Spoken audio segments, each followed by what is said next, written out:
Le président algérien, M. Tebboune, qui dénonce le climat délétère entre la France et l'Algérie. Et il estime qu'il est temps de reprendre le dialogue. Une fois, dit-il, que Emmanuel Macron en aura clairement exprimé le souhait. C'est ce que dit le président Tebboune dans une interview accordée au journal L'Opinion. L'entretien a duré 4 heures. Il en veut notamment à ceux qui sont aujourd'hui qualifiés d'ennemis de l'Algérie, qui instrumentalisent la situation notamment des Algériens en France. Il cite nommément, bien sûr, Bruno Retailleau, essentiellement l'actuel ministre de l'Intérieur. Il s'en prend à Éric Ciotti et il s'en prend aussi aux nostalgiques de l'OAS, c'est-à-dire au Rassemblement national. Le dialogue politique est interrompu, rien n'avance, si ce n'est les relations commerciales. Nous perdons du temps avec le président Macron, dit le président Tebboune dans l'Opinion.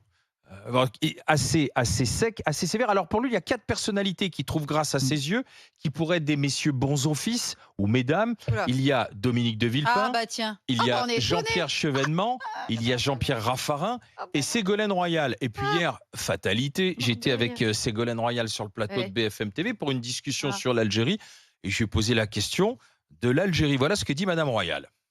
Je crois qu'à l'égard de l'Afrique, l'arrogance n'a pas sa place. Il faut être modeste, il faut être délicat, il faut considérer que nous avons une histoire commune douloureuse. Ce sont nos voisins, les Algériens. Il faut s'entendre avec ses voisins. Ceux qui ont osé faire une proposition, un projet de loi sur les bienfaits de la colonisation, ceux qui aujourd'hui nous racontent que l'Algérie abuse de sa rente mémorielle, ce terme abominable, pour dire que finalement, il faudrait oublier tout ce qui s'est passé pendant la colonisation et pendant la guerre d'Algérie. Non, obligé de le ressortir. non, mais c'est une histoire commune. Non, mais on n'est pas obligé de l'oublier et personne ne d'insulter l'oublie. les Algériens en leur disant « Ah, vous exploitez la rente mémorielle ». Ils ont quand même beaucoup donné, beaucoup payé. La balle est maintenant Ouais. dans le camp de la France, c'est ce que dit le président Tebboune, sachant qu'il y a un dossier qui a envenimé les relations, c'est le dossier du Sahara occidental, où la France a clairement choisi l'option marocaine plutôt que l'option algérienne. Alors, est-ce que c'est la réconciliation impossible? On ne va jamais s'en sortir. 60 ans après la fin de la guerre, 62 ans après la fin de la guerre d'Algérie. Jean-Loup Bonamy. Très intéressant, on pourrait en parler pendant des heures. Déjà, le président Tebboune ne décide absolument rien en Algérie. Il n'a aucun pouvoir puisque le vrai pouvoir appartient à l'armée. C'est un régime militaire et les dirigeants civils en cravate comme M. Tebboune sont en fait les marionnettes des hommes en uniforme qui tiennent véritablement le pays. Donc déjà, ça c'est déjà de ça dont il faut bien avoir conscience. C'est l'armée qui tient le pays en Algérie. Deuxièmement, que ce soit M. Tebboune ou les militaires, on peut quand même dire que l'Algérie est dans une situation absolument catastrophique où le pouvoir multiplie les échecs. C'est une catastrophe économique et sociale, c'est une catastrophe pour les services publics. Je rappelle qu'il y a quelques années, le ministre de la Santé algérien avait une femme qui a accouché. Où est-ce qu'elle a accouché? En France, dans un hôpital français. Ah bon? Ça en dit long sur d'ailleurs le peu de confiance que les dirigeants algériens ont dans le système qui sont censé faire fonctionner. C'est un pouvoir qui considère que le pays lui appartient, qui méprise complètement le peuple. Voilà, la junte et les oligarques se considèrent comme les propriétaires du pays, méprisent complètement le peuple algérien. C'est gangréné par la corruption. C'est une catastrophe économique et sociale. Sur le plan des libertés, des initiatives, n'en parlons absolument pas. La population algérienne qui aime son pays, qui vit dans un pays magnifique en termes de paysage, est riche en ressources naturelles, la population n'a qu'un rêve, c'est de fuir cet enfer où tout s'effondre, d'où la vague en fait de l'immigration. Si les gens veulent partir, c'est pas parce qu'ils aiment pas leur pays, ils adorent le pays, mais ils en peuvent plus d'un pays qui s'effondre parce qu'il est tenu par une mafia complètement corrompue. Voilà, c'est ça le nœud de la question algérienne. Et donc, pour tenter de faire gommer, de faire oublier ces échecs, c'est là que l'expression rente mémorielle prend son sens. On fait le pouvoir algérien fustige la France en pensant que peut-être, comme ça, aux yeux du peuple algérien, il fera oublier l'échec et l'enfer que vit le peuple algérien tous les jours. Seulement, Donc, on est un peu le bouc émissaire. Voilà, ça, seulement je pense que ça ne prend pas, parce que les gens, quand ils sont obligés de payer des fonctionnaires corrompus pour tout et n'importe quoi, quand il y a des coupures d'électricité, des coupures d'eau, qu'à l'hôpital ils peuvent pas être soignés, je pense pas que le discours anti-France du gouvernement algérien prenne vraiment, parce qu'en fait les gens, ce n'est pas leur priorité. Donc, Voilà, c'est ça la nature du pouvoir algérien. Et le pouvoir algérien est complètement schizophrénique. Là, il attaque la France, mais je l'ai dit, quand il y a un ministre de la Santé, sa femme accouche, elle accouche en France. Là, on a découvert qu'il y avait un ministre de ce gouvernement algérien. Ses 2 enfants font des études à la Sorbonne.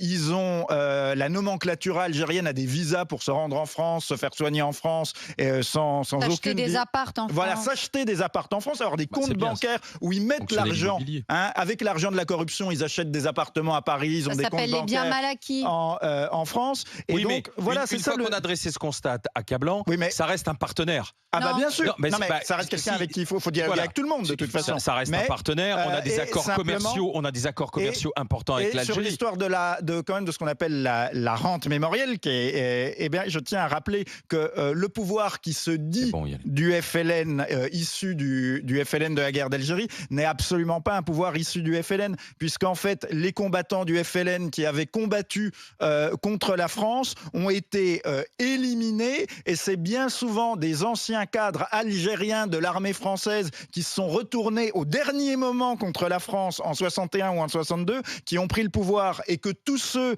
qui étaient des cadres de la révolution algérienne, soit ils sont morts très vite de mort naturelle comme Boumedienne, soit ils ont été en prison comme Ben Bella, soit ils ont dû fuir et s'exiler en France. Haït Ahmed, qui était un héros de la guerre d'Algérie contre la France, en fait, il a passé 30 ans de sa vie en exil en Europe. Voilà, parce qu'en fait, le pouvoir a été pris par des gens qui sont des déserteurs de l'armée française. Et donc, comme il s'agit de faire oublier ça, plus de faire oublier les horreurs de la guerre civile avec des dizaines et des dizaines de milliers de morts dans les années 90, plus de faire oublier la catastrophe économique et sociale, on va taper sur la France. Mais la France a bon dos. Je rappelle qu'il y a un pays qui a aussi été colonisé par la France, où il y a aussi une guerre d'indépendance, c'est le Vietnam. Curieusement, on n'a pas du tout les mêmes problèmes avec le Vietnam. Et curieusement, le Vietnam se porte tiens. beaucoup mieux économiquement. Tiens. Se porte beaucoup mieux économiquement Mais pourquoi donc que l'Algérie. Mais Voilà. pourquoi donc? Quel est donc cet élément qui fait que on peut avoir que de la rage, de la rancœur et de la haine vis-à-vis de la France? Bon, bref, c'est peut-être autre chose.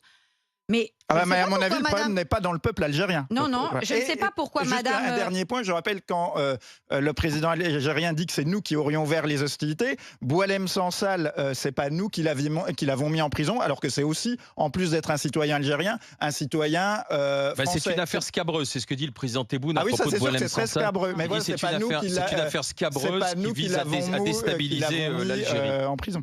Déjà, nous sommes en février 2025. En février 2019, la jeunesse algérienne démocratique qui voulait en finir avec ce régime corrompu s'est révoltée. C'était la grande révolte du Hirak. Qu'est-ce qu'on peut faire d'autre à part inviter les Algériens, les jeunes Algériens à se révolter de nouveau? Mais comment peuvent-ils se révolter quand certains héros de cette révolte ont été mis lâchement en prison pour avoir simplement organisé des réunions, manifesté dans la rue? Donc la grande espérance du Hirak, elle a été trahie par des gens comme ça. Alors bien sûr, Bouteflika est parti, mais c'est exactement les mêmes qui sont restés. Avec un discours Parce que c'est la plus... génération de la guerre d'Algérie, justement. Oui, mais... c'est ça aussi. Alors, quand Madame Ségolène Royal et les deux Villepin et compagnie viennent nous dire qu'on maltraite l'Algérie, excusez-moi, mais Monsieur Macron, en 2017, est allé leur raconter n'importe quoi, là, les crimes contre l'humanité, et il est allé, en 2017, comme Monsieur Darmanin en 2020, déposer une gerbe en souvenir des martyrs de la guerre. Je ne sais pas depuis quand on va célébrer les martyrs du FLN quand on est gouvernement français. En tout cas, si ça, c'est pas mettre les deux genoux à terre, je ne sais pas ce que c'est. Parce que moi, j'ai jamais vu un dirigeant algérien venir présenter ses excuses à tous les Français qu'ils ont massacrés pendant la guerre d'Algérie, à tous les enfants qui ont fini amputés, à tous ces gens qui étaient juste à la terrasse des cafés et qui ont été sautés par des dynamites, déjà par des sortes d'attentats suicides. À Oran et à tant d'autres régions d'Algérie. Eux, je les ai jamais entendus s'excuser. D'accord? Et ils se sont pas, ils nous ont pas remerciés non plus. Pas colonisateurs, oui, si tu veux, c'était de la résistance, mais c'était de la rébellion contre le colonisateur. L'architecture d'Alger, les infrastructures qui sont restées, pas de merci, pas rien du tout. Et en plus, il faut encore continuer à s'excuser et à se mettre à quatre pattes. Non, une seconde, je termine parce que je termine juste là-dessus. Autre chose, Monsieur Tebboune, dans cette interview, mais dans d'autres interviews qu'il donne, il qualifie le gouvernement de François Bayrou de gouvernement franco-maroccano-sioniste. Donc, est-ce qu'on va continuer encore longtemps à se faire marcher dessus comme ça? Monsieur Bayrou, il est à la tête d'un gouvernement franco-maroccano-sioniste. Donc, ces pauvres dirigeants algériens n'ont rien d'autre à lever. Ils pensent que les seuls leviers qu'ils peuvent tirer, c'est l'antisionisme matiné d'antisémitisme qui a toujours fait leur beurre, l'anti-Maroc et de faire passer les Français pour des traîtres. Et après ça, évidemment, qu'est-ce qu'il faut faire? Aller se mettre à quatre pattes devant un mémorial aux shahids de la guerre d'Algérie. Non, mais ça va pas ou quoi? Donc moi, je pense que les relations commerciales, chacun fait ce qu'il veut, c'est le business, d'accord? Le business, ne vous inquiétez pas, ça marche toujours. On doit rompre toute relation diplomatique avec l'Algérie. Oui, oui, oui. Les visas, c'est fini. Les dignitaires algériens, terminus. Si tu romps les visas, les relations oui, diplomatiques, oui, regroupement familial, le terminus. business en pâtira, Oui, justement. bah ça en pâtira. Et puis ils verront, ils se calmeront avant nous. Parce que, excusez-moi, on peut trouver d'autres partenaires que l'Algérie. Le gaz algérien, on peut en trouver d'autres. Donc à un moment donné, il faut avoir de la force. On a déjà plus le On gaz n'a russe. pas de force, très bien, qu'on continue à se faire humilier, pas de problème. Mais qu'ils ne viennent pas après venir nous expliquer Oui, mais que eux, ils sont en position de force. Étienne, Ils sont en position de rien du Je tout. trouve personnellement que c'est plutôt l'Algérie qui a été humiliée dans la circonstance. Et moi, je pense que Retailleau, d'ailleurs, si Retailleau est cité, c'est parce qu'effectivement, il sait que en prenant des positions de cette façon-là, qui sont des positions démagogiques, il sait très bien qu'il va plaire à un certain nombre de Français. 80% des Français. Excuse-moi, en particulier ceux du RN, en particulier à l'extrême droite, en particulier à la droite revancharde, comme ça, qui se fait un petit plaisir de dire Bah, tu ah les regarderas Algériens. enquêtes. Les Algériens, on se venge et c'est bien fait pour leur gueule. Il y a un petit côté comme ça, on sent bien, et je pense que le président algérien l'a bien senti. Maintenant, je ne vais pas dire le contraire, je ne vais pas dire que c'est un pays démocratique, formidable, extraordinaire, on a envie de vivre. Je dis juste que d'abord, la façon dont on s'est ingéré dans cette histoire du Sahara occidental est un peu étrange. Je ne vois pas pourquoi on a pris une position qui est cette position politique. On savait à partir du moment où on le faisait qu'on rentrait en opposition avec les Algériens. Je veux dire, laissons les Marocains, les Algériens régler leur affaire. Pourquoi on s'est associé au Maroc et on a partagé avec eux leurs décisions. C'est-à-dire qu'en fait, dans cette histoire, au Maroc, on a choisi notre camp, quoi. On a choisi un pays plutôt qu'un autre, là, ouais. On savait très bien. C'est un dossier qui ne nous regarde pas. Ça ne nous regarde pas. On savait très bien. Par contre, il y a d'autres sujets qui vous regardent. Est-ce que c'est possible? Fini. Bon, et moi je pense qu'effectivement il y a beaucoup de démagogie de la part du gouvernement français qui veut montrer ses muscles un peu à la Trump, qui montre ses muscles et puis finalement qui se couche à la fin. Hein.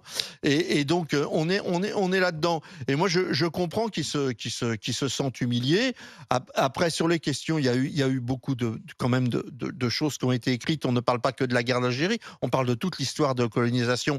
Jamais la colonisation est quelque chose de positif. C'est toujours une façon de casser les relations humaines, les relations culturelles, les relations sociales qui existent dans une culture. Par d'un seul coup l'arrivée de gens qui vont diriger le pays à la place c'est-à-dire qu'ils vont prendre les pouvoirs. La colonisation, c'est prendre le pouvoir, c'est pas s'introduire dans le pays, c'est prendre le pouvoir du pays dans lequel on s'introduit.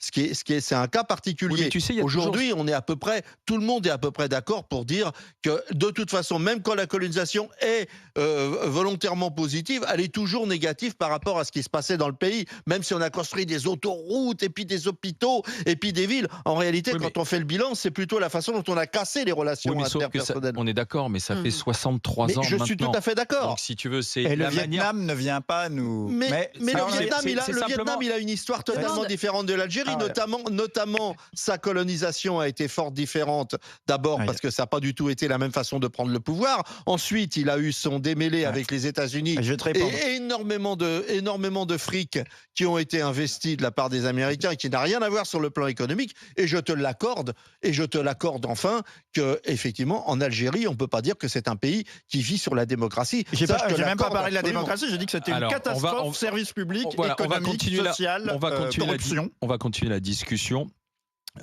sachant qu'en plus l'Algérie a vraiment le président Tebboune, tout du moins, a désigné aujourd'hui. Qui encore une fois ne dirige rien en Algérie. Son ennemi politique. Quand on regarde les citations de l'interview dans l'opinion, il cible nommément politiquement, bien sûr, Bruno Retailleau, quand il dit tout ce tout ce qui est Retailleau et douteux, il rend service à compte Retailleau. tenu là. de ses déclarations hostiles et incendiaires envers notre Il rend pays. service à En même temps, Retailleau, il le bien sûr. renforce Ah effectivement. bah oui, là les gens disent Quelle waouh, Attendez, parce on a que- notre Trump. Est-ce Quelle qu'effectivement, on est dans une réconciliation De impossible, quel droit? sachant qu'on voit bien que, en fait, l'affaire des influenceurs algériens, finalement, c'est epsilonesque. peanuts. C'est juste Bien sûr. une espèce de petit effet qui sert aujourd'hui Mais à être aucun instrumentalisé des écrivain deux ne doit côtés de être la en prison. Méditerranée.